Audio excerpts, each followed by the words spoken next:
La balalaïka, c'est quoi? C'est un instrument très peu connu en Occident, pourtant très populaire dans les États slaves, surtout en Russie et dans les pays de l'ex-URSS.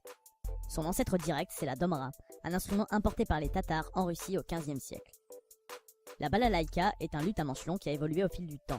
Par le passé, elle présentait une caisse de résonance hémisphérique qui, de nos jours, est triangulaire pour des raisons de fabrication. C'est par ailleurs ce qui la rend particulièrement facile à reconnaître.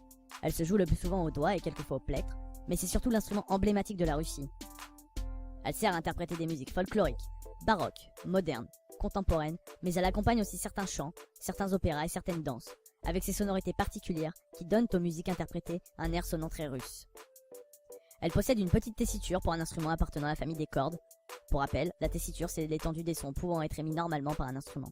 Celle de la balalaïka n'est que d'une octave et demie, ce qui est assez peu.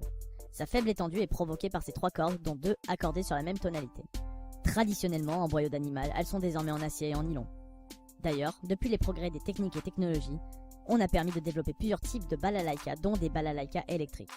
Quel que soit le type de l'instrument, la balalaïka possède toujours un manche à frettes, comme sur celui des guitares. Mais contrairement aux guitares, le trou au milieu de la balalaïka est bien plus petit, et appelé oui plutôt que rosace.